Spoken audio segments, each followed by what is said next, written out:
நேர்கள் எல்லோருக்கும் வணக்கம் மற்றும் ஒரு காணொலியூடாக சந்தித்திருக்கின்றோம். அதிரடியான திருப்பங்களுடன் வெளியாக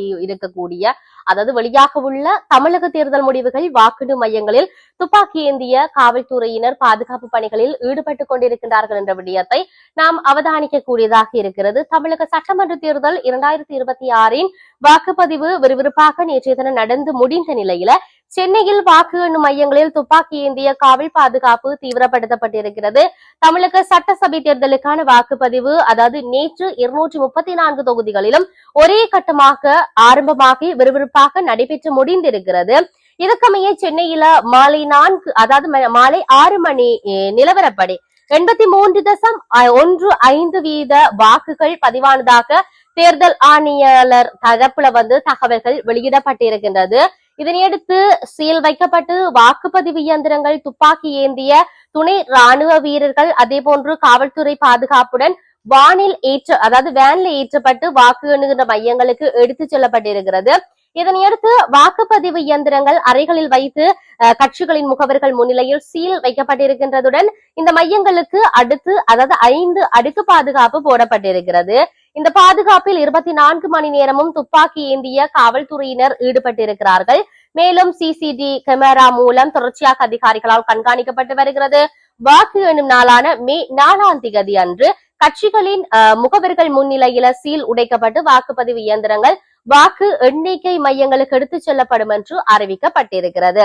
இதேபோல தமிழக சட்டமன்ற தேர்தல் 2026 வாக்குப்பதிவு நிலவரம் கடந்த காலங்களுடன் ஒப்பிட்டு பார்க்கும் போது ஒட்டுமொத்த அரசியல் களத்தையும் அதிர வைத்திருக்கின்றன. இந்த முறை 5 முறை போட்டியில விஜய் போன்ற புதிய சக்திகள் உள்ளதால தமிழகத்தின் அரசியல் எதிர்காலத்தை தீர்மானிக்க போகும் இறுதி நிலவரம் மற்றும் முடிவுகள் பல அதிரடி திருப்பங்களை கொண்டிருக்கும் என்று சொல்லப்பட்டிருக்கின்றது.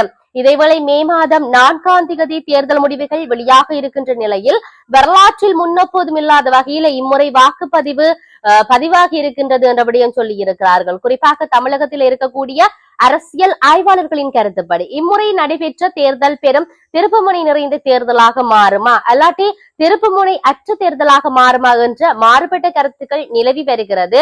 அதாவது தமிழகத்தில் 80% மேல் வாக்களிப்பு இடம்பெற்றிருப்பதனால ஆட்சிக்கு எதிரான ஒரு வாக்களிப்பு மனநிலையாக இருக்கலாம் என்று சொல்லப்பட்டிருக்கிறது. இம்முறை ஐமுனை போட்டியில் விஜய், சீமான் உள்ளிட்ட பல புதிய சக்திகள் இருப்பதனால் தமிழகத்தின் அரசியல் களம் சவால் மிக்கதொரு களமாக இருக்கலாம் என்று சொல்லப்பட்டிருக்கிறது. இந்த தேர்தல் இறுதி முடிவுகள் பல அதிரடியான திருப்பங்களுடன் வெளியாக இருக்கின்ற முடிவுகளா அல்லது வளமை போன்று வெளியாகி இருக்கக்கூடிய முடிவுகளா என்பதை அரசியல் விமர்சகர்கள் மட்டுமின்றி ஒட்டுமொத்த சர்வதேச மக்களிடமும் பல எதிர்பார்ப்புகளை ஏற்படுத்தி இருக்கின்றது என்ற விடயத்தை நாம் பார்க்கக்கூடியதாக இருக்கிறது. இருப்பினும் உண்மையிலேயே சட்டமன்ற தேர்தலுக்கான வாக்கு எண்ணும் பணிகள் எதிர்வருகின்ற 4ஆம் தேதி ஆரம்பமாக இருக்கின்றது.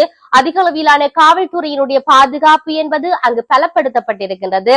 எது எப்படி இருந்தாலும் இம்முறை வரலாற்று சாதனையாக வாக்குகள் பதிவாகி இருந்தாலும் அடுத்த முதலமைச்சர் யார் என்பதுல ஏதாவது ஒரு அதிரடி மாற்றங்கள் திருப்பு முனைகள் இருக்குமா இல்லாட்டி வளமை போன்றே பதவியேற்புகள் இடம்பெறுமா என்கின்ற கேள்விகளை மையப்படுத்தி இருக்கின்றது.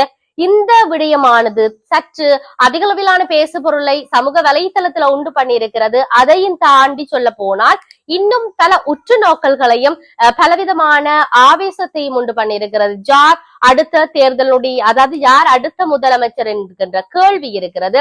இதிலும் குறிப்பாக சொல்ல போனால் தமிழக வெற்றி கழகத்தினுடைய தலைவர் விஜய்க்கான வாய்ப்புகள் இருக்கின்றன என்ற விதமான பல தகவல்களை சொல்லி இருக்கின்றார்கள். எது எப்படி இருந்தாலும் நாங்கள் பொறுத்திருந்து பார்ப்போம்.